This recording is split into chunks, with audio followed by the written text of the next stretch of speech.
Welcome to Rick on Life, brought to you by the Liberty Beacon Media Project. I'm your host, Rick Amitin, and this is where we talk about things that impact our daily lives. We're continuing our discussion on faith in the 21st century. Once again, I'm happy to be joined by the ever-capable guest co-host, Tammy Dempsey, a long-term friend of mine. We both spent years in active ministry. Now we are involved in transformational work, and I'm very pleased to have her here. How you doing, Tammy? Doing great. Awesome. Excited about today's show. Good. Well, let's talk a little bit more about faith in the 21st century. I hold the view that man is created in the image of God. While I am willing to engage in exploration about creation as a whole, whether it was 6 days, 6,000 years, whatever the scientific ramifications of all that are, I'm willing to explore all of that. What I'm unwilling to do is dismiss that man was created in God's image based on any sufficient or inconclusive theory that might seem to prove something, but does not, in my mind, in any way, prove that God does not exist. As human beings, created in the image of God, we are as free as God in every sense. Man's willingness to do things that God would not do is the source, in my mind, of all chaos and confusion. It may not be verifiable, but I read this somewhere years ago, and I like the notion that man in his original state of creation looked so much like God that it was easy for him to coexist with the entire animal kingdom at the time, with his environment, because all of creation didn't see any difference between man and God himself based on the image that man was created in. I think it was man who changed his looks when he chose not to remain in the state that he was created in. Sin is such a big issue and such a big topic, but here's a definition of sin. Sin is knowing to do good and not doing it. And it's always a very personal decision. Freedom, free will, the freedom to choose does come with responsibility. This seems to be one of the biggest points of contention, because many people today act as though accountability and responsibility for personal actions and behaviors are foreign concepts. Historically, though, we are able to trace the steps of human evolution, and it's not difficult to see the patterns of behavior that have led us to where we are today. I believe that social, economic, and political challenges have a spiritual solution. We come to the subject of natural and legal rights, which are two very different types of rights. Natural rights are explained by those that are not dependent on the laws or customs of any particular culture or government. And therefore, they are universal and they are inalienable, which means they are rights that cannot be repealed or restrained by human laws. Legal rights are different. Legal rights are those rights that are bestowed upon a person by a given legal system. Therefore, they are rights that can be modified, repealed, and restrained by other human laws. Natural rights, in particular, are considered beyond the authority of any government or international body to dismiss them. The idea that certain rights are natural or inalienable also has a history dating back to the Stoics of late antiquity and Catholic law of the early Middle Ages, and descending through the Protestant Reformation and the Age of Enlightenment until today. The United States Declaration of Independence is based upon self-evident truth. The Declaration reads like this: we hold these truths to be self-evident, that all men are created equal, that they are endowed with, by their Creator, with certain unalienable rights, that among these are life, liberty, and the pursuit of happiness. That to secure these rights, governments are instituted among men, deriving their just powers from the consent of the governed. The government doesn't give us our rights. We give the government their right to govern on our behalf. That whenever any form of government becomes destructive to these ends, it is the right of the people to alter or to abolish it, and to institute new government, laying its foundation on such principles and organizing its powers in such form as to them shall seem most likely to affect their safety and their happiness. Tammy, I personally believe that the founding documents and the organizing of the United States of America was the greatest political achievement of mankind, certainly of the Western world, because free will was recognized by our founding documents. Free will is not only established by the image in which we were created, but it was recognized by our founding documents that formed the United States of America. That in itself is what made America so great.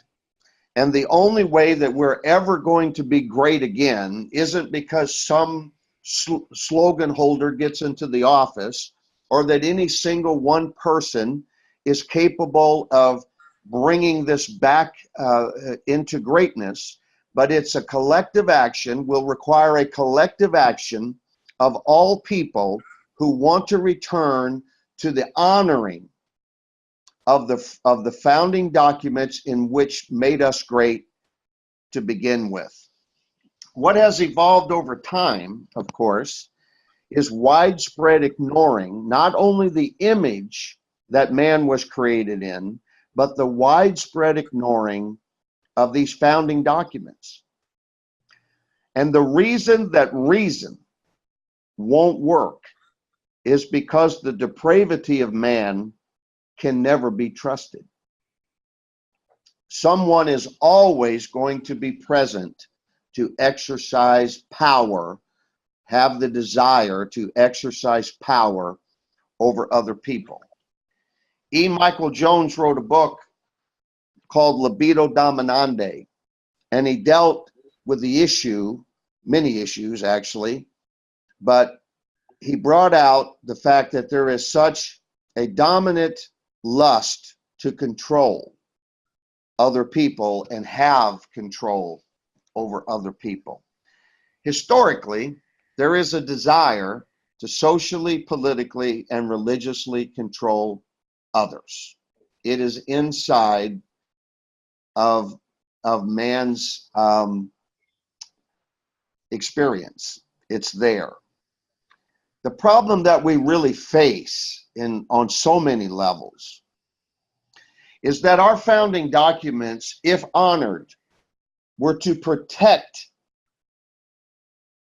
all of our citizens from exercising excessive power over others, and also to prevent the government from assuming authority it does not have, and then through that exercising control over us that they've never been empowered and do not have the consent of the people to engage in.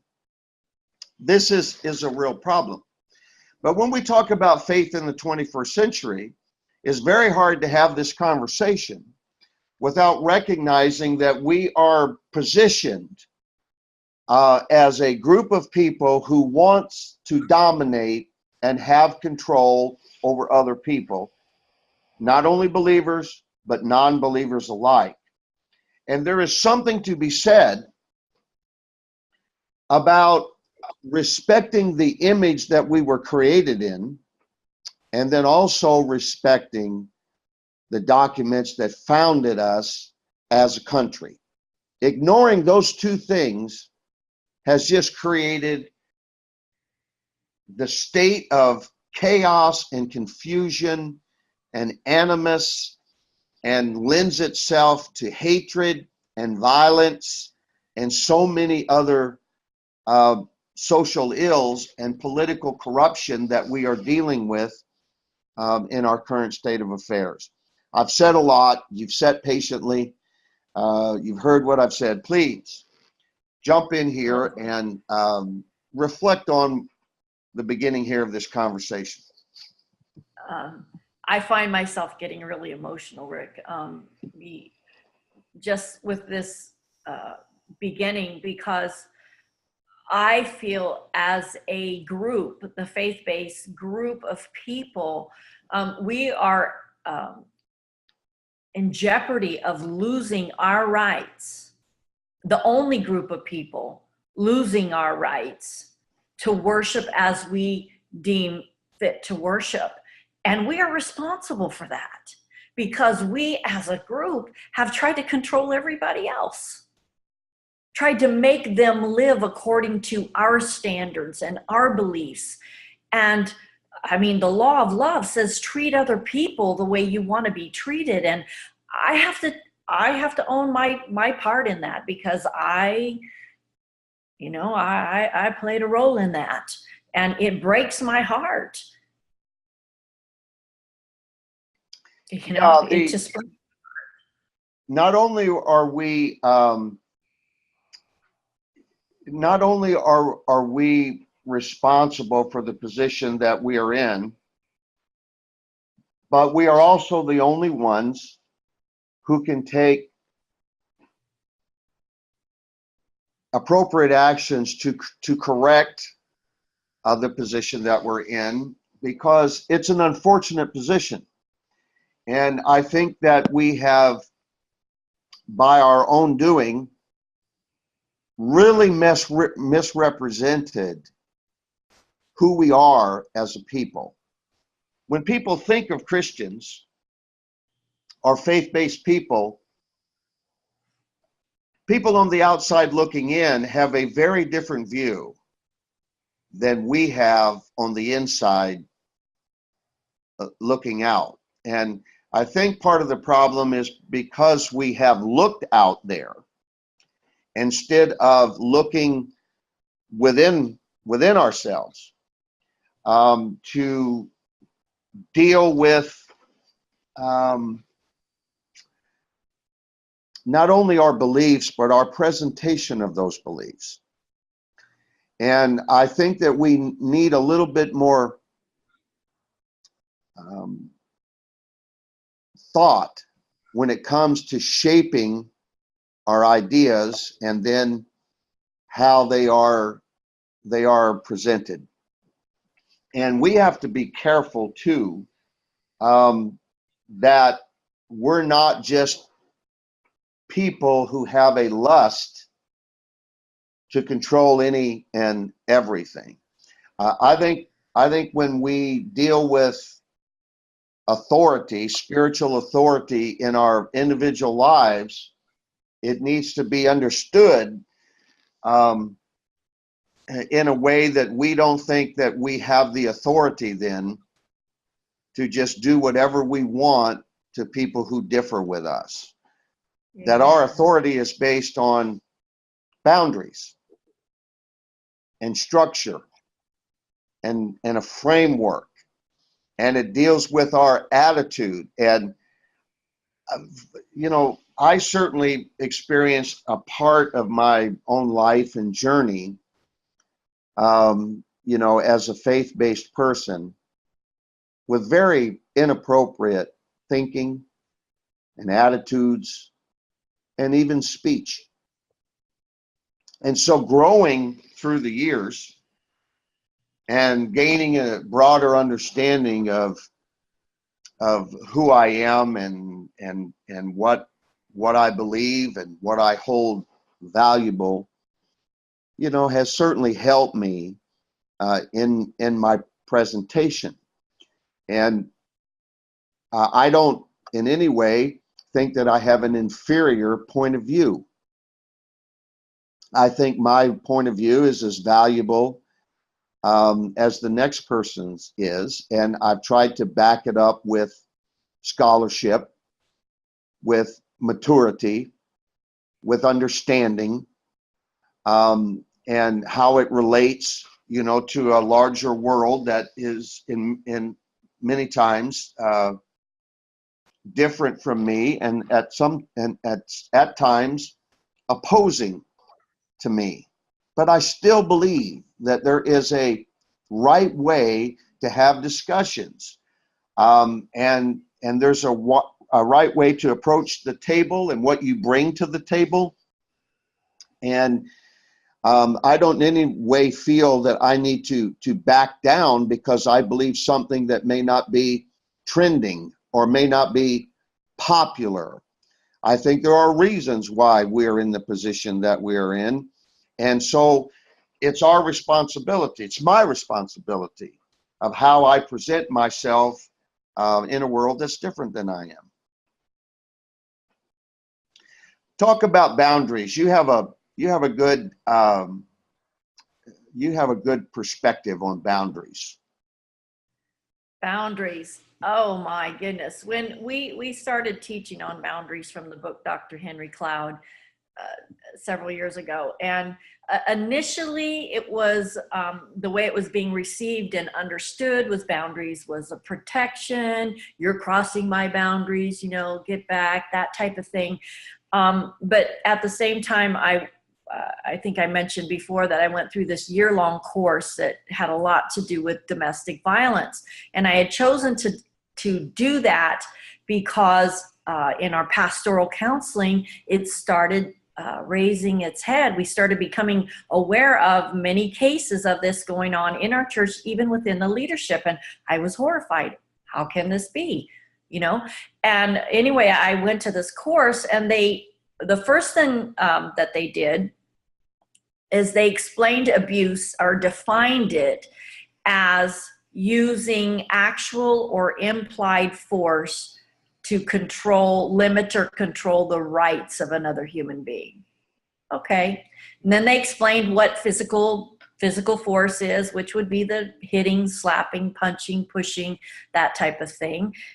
When they got to implied force, whoa. It's using fear, threats, yelling, screaming, punching the wall, pounding the table that says, you're next, you better watch it, you're next. Shame, humiliation, shunning, blackmail, all this. Well, my picture was all over that. And it caught my breath. Like, how can this be? I'm a yeller. I'm a screamer. I grew up being shamed. I shame my husband, my kids. That's how I keep them, in line. And that hit me hard, really hard. And then they went on to share the power and control wheel. anybody's interested, you can find it online. It blew my mind because I realized that I was deeply involved in attempting and trying to control the rights of other human beings. And that I was spiritually abusive and abusive in my home. I don't even know how I've lived through that, because there was a part of me saying, because I'm the spiritual, this abuse thing doesn't apply, and because I have the Bible, it doesn't apply. But it was this war that was going on that was like, no, I cannot be involved in this. I cannot do this. And I had to look at how I was living, and how I was not allowing people their own rights and responsibilities. So boundaries is, the Bible says, forgive us our trespasses, right? Well, it's boundary violations. So there's physical boundaries, and there are invisible boundaries, invisible and invisible. You can see fences, you know where your yard ends and somebody else's yard. Doors are boundaries. Our skin is a boundary. What I think, feel, and believe is inside of my boundaries. What you think, feel, and believe is inside of your boundaries. And I do not have a God-given right to control what you think, feel, or believe. I'm trespassing when I try to manipulate you or shame you into believing what I believe. It's just not right. The only way that I can do that is through the use of implied force, abuse, to shame you, to put fear on you, to threaten you. You get my point? Yes. Sure. Yeah, absolutely. I think there's a huge misunderstanding, a fundamental misunderstanding when it comes to the position of belief systems. And not everything I have believed has set me free. It hasn't set me free because what I believed to be true, in fact, wasn't true. And so we all believe, whether you are a faith-based person or agnostic or even an atheist, we all believe that it's truth that sets us free. We don't all agree on what truth is. But part of my journey into where I'm at now has included my going back over things that I believed that didn't ever have the evidence of being truth. I believed them, and I might have even done my best to live accordingly. But there was a certain amount of missing liberty. There was a certain amount of missing freedom, and there was a certain amount of missing happiness and joy, because I'm trying to fit my beliefs into the paradigm of truth when they were in fact not valid. They were not truth. And so it ultimately did not set me free. And as I reevaluated, and I've probably done this several times now in my life, where I found myself reevaluating what I believe to be true, what I believe what truth is. And thankfully, I actually discovered areas that needed correction, fine-tuning, adjustments, and even some things needed to just be discarded. But in doing that, I found the result of the truth, and that was freedom and liberty. And I recognized that I had been held captive to somebody else's beliefs that were never really mine. I was using them. I had incorporated them, but some of those things were never legitimate to begin with, and that's why it never produced what it was supposed to produce.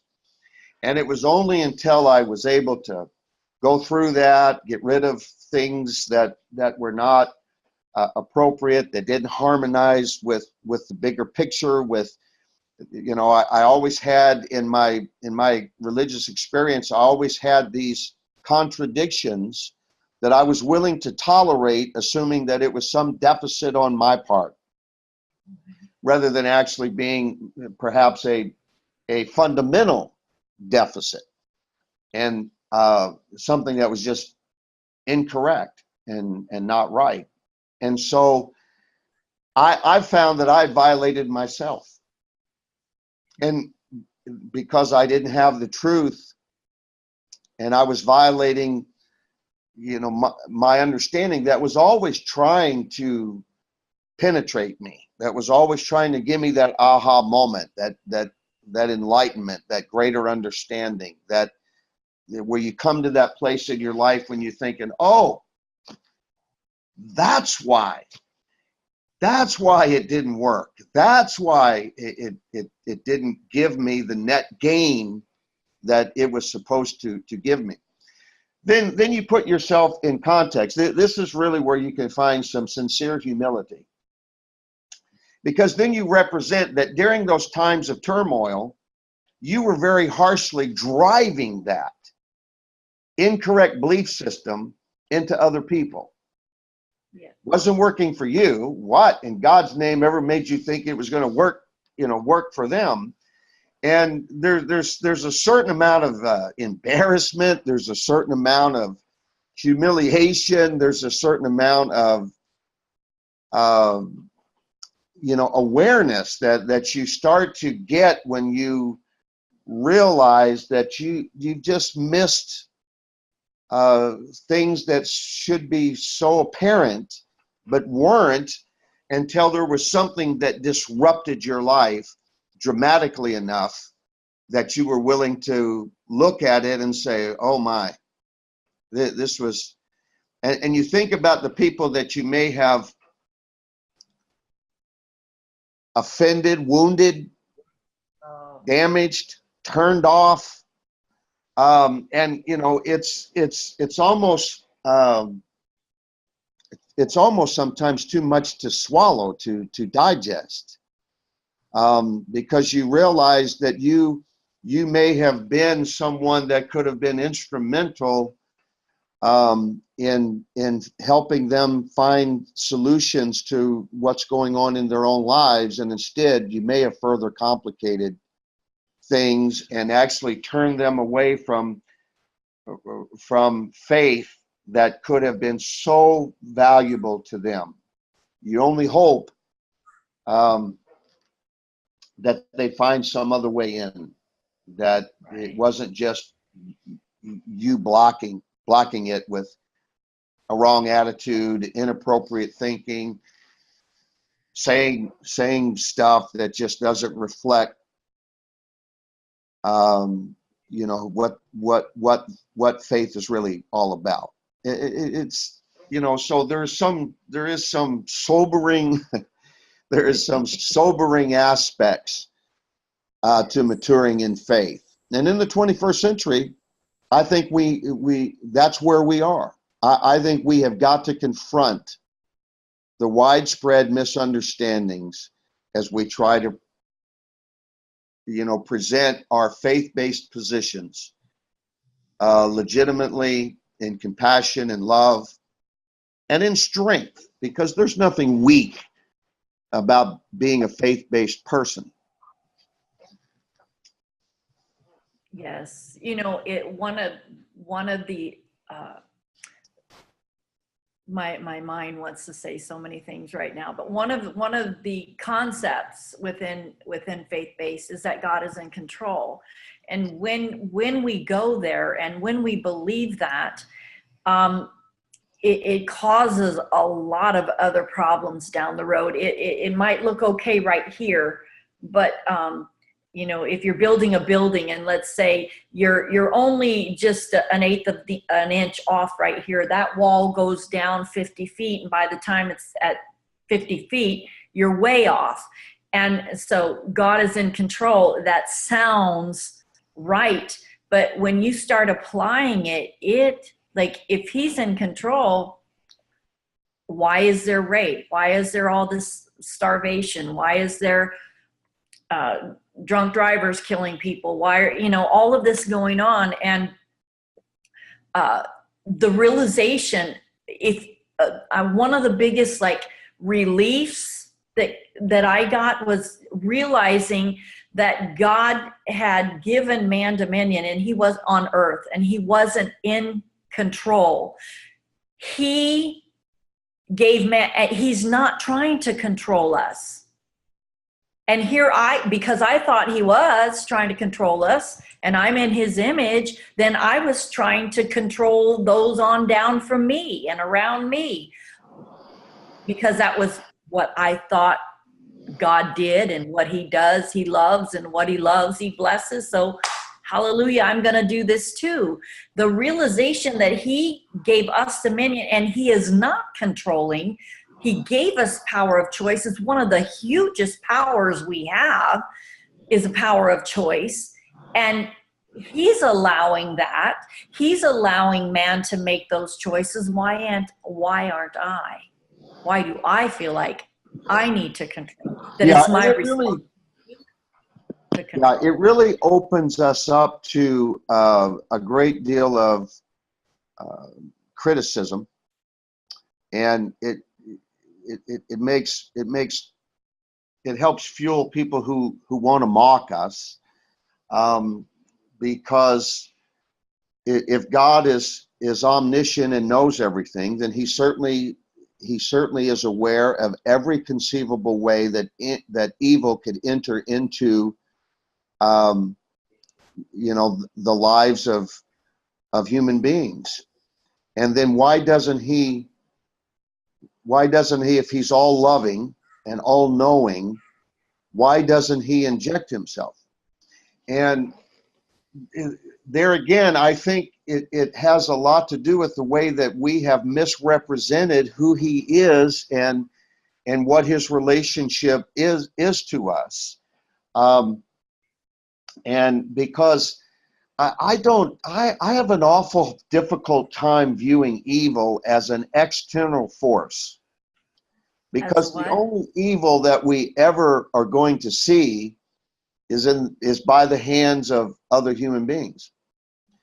And so when we recognize that evil exists in here and needs to be in here in order to be externalized, in order to be manifested towards somebody else, it takes a human being. I mean, we're not just getting evil, you know, out of the particles in the air. And we oftentimes, I think, have created this warring mentality, like there is this big battle going on between good and evil. But that's always been another difficult point for me to swallow, because if he has no equal, then how could there ever truly be a battle? And I realize that in his being all powerful, and he delegates power then to us. And since he understands those dynamics and principles far better than most human beings do, he then steps back and allows us to exercise that power or not exercise that power. And in places where we need power or authority, let me put it that way, and we don't have it seemingly, we're not able to manifest it, I think the issue then becomes one that should give us deep soul searching. What are we not connected to here? So if it's available and we're not accessing it and we're not connecting with it, is the real issue one of he's not loving, he's not concerned, he's not empowering, or is it one where he is actually then allowing us the choice to utilize our faith-based principles and the tools that were given to us to make things better or make things worse? And so if we want to kind of step back like we're just pawns on a chessboard, while good and evil makes their moves, it's a total misrepresentation of what is really going on in the earth. And for us to fulfill the love in which we were created in is the battle that belongs to each of us as people. We are involved with each other collectively, but our battles are really internal. Oh boy. And so that's really where we're going to find our challenges and our solutions. But we so oftentimes don't want to accept this accountability. We don't want to accept responsibility. When we make statements like God is in control, it's just absolutely ridiculous. Because if God is in control as we are presenting it, I think ultimately nothing is going on. If at any point he decided, that's it, I'm stopping this, I think God has the power to do that. I think he has the power to end our lives, end the world. I think he has the power to do that. At the same time, I don't think I think he could have done that a million times, a gazillion times. It's obviously that's not his intention. But if he is actually in control in that context, the way we're saying everything that happens is directly, he's involved in that, then he's doing a lousy job. Yeah, he is. Because we have terrible situations going on in our world.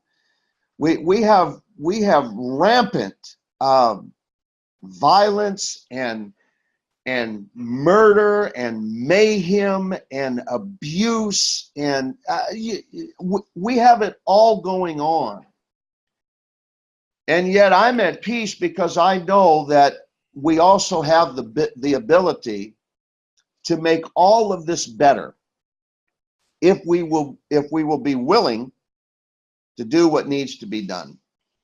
And I think we're empowered to actually do it. I think man by nature is a problem solver, but also man by nature creates problems. Yeah. And so it's a fundamental understanding of what's really going on inside of us and in the world.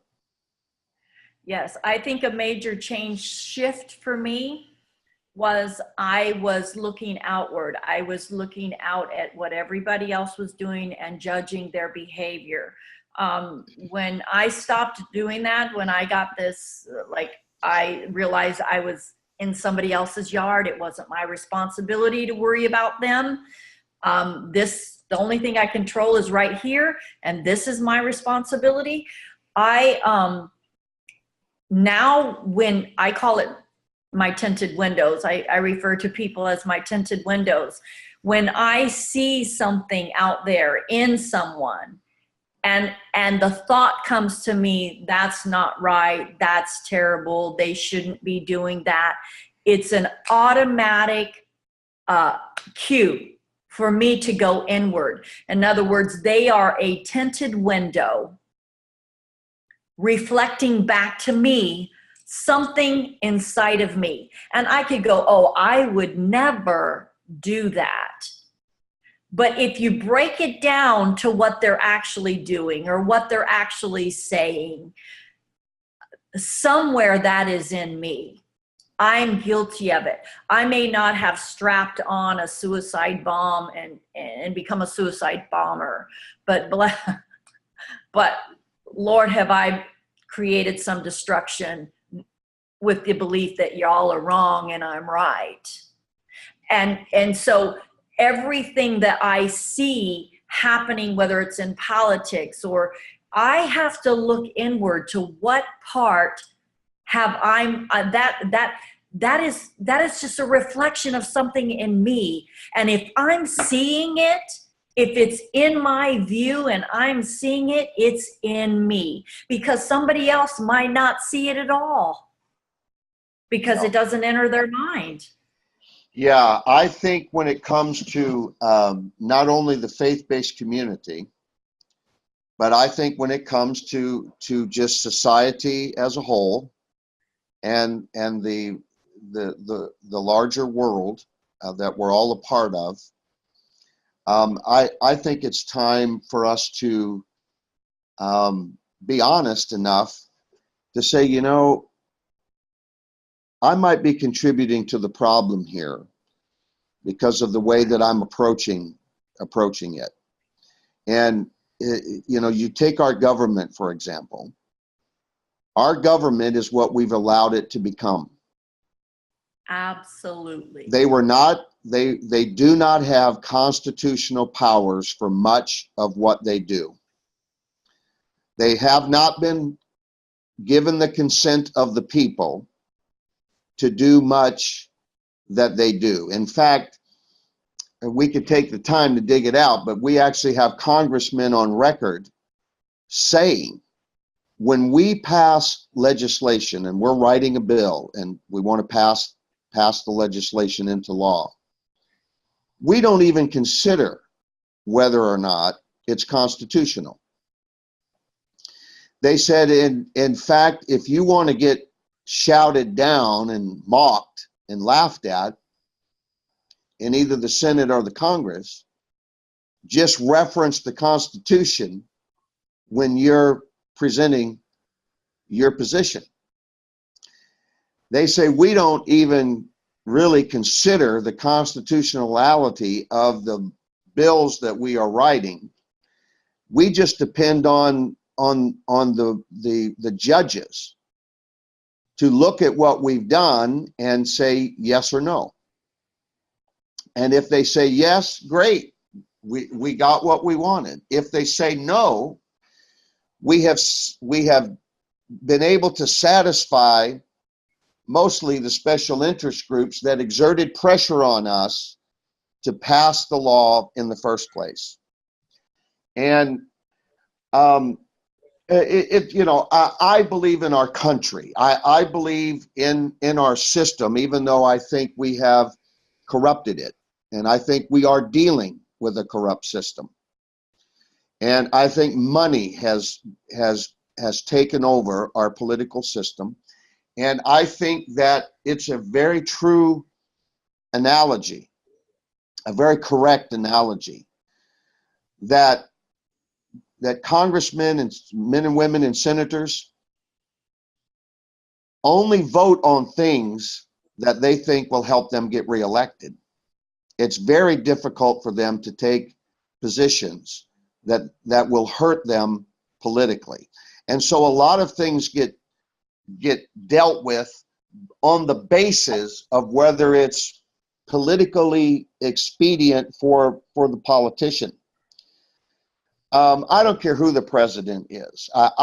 Whoever goes into office, I put the greatest hope in whoever goes into office that they will help to get the country back to its constitutionality. And it doesn't matter to me what political party you're from. I start off with every one of them, giving them my hope and giving them room to prove, which direction that they might go. They're going to continue down the path that we're on, or are they actually going to try to turn this back? I'm much different here than I think a lot of people when it comes to politics, because I don't get wrapped up in any personality. These are human beings, and they have enormous challenges, just the way that our government operates now, to get anything done, no matter which party you're in, no matter who's in control of the House, no matter which party is in the White House. There's just so much that is corrupt to this, that the call of action here really, not only for the faith-based people, but for all people, to understand that we are losing our rights constantly. Yes. And continuously. They are being eroded because we are not holding our politicians accountable. You've got so much money and small groups of special interest that are driving our politics. And when the people realize that their rights are being taken away from them, that's when they should become shaken at their core, whether you're a faith-based person or not, because your freedoms are really what's being lost. Our freedoms are what's being taken away. And so it's time to engage in civil discourse, in common sense problem solving, in recognizing that our politicians are abusing themselves and us by assumed authority that they do not have. And we need to start electing people and sending them to office who have a passion for the documents that created this country and created its greatness, and want to see that greatness return. And it might be unpopular to use that phrase now, because so many people, of course, are disgruntled with our current president. I could care less about any of that. What I do care about is the fact that our country did start off being the greatest political achievement, I believe, in our lifetime in the Western world, maybe in the history of the world. And yet it's been for years now being systematically dissected until it represents something it was never meant to be. And our greatness is going to be found in a return to our founding documents and honoring our founding documents. And for the faith-based community, we need to be sure that we're engaging in love first and foremost, because whatever your theological position is, whatever your social agenda is, whatever your dogma is, whatever that your candy stick is that you just can't stop licking, whatever it is, if it is not rooted in love, it's invalid. It's that simple. Everything hangs on God loving this world and trusting us to then facilitate that love. That's what it's about. Tammy, once again, our time went by so fast. I appreciate you so much being with us. And we're going to continue here a little bit on faith in the 21st century. But thank you so much for your contribution and being here with us today. Remember, whatever's going on in your life, just sprinkle a little love on it. I'm Rick Amitin, and I'll see you next time.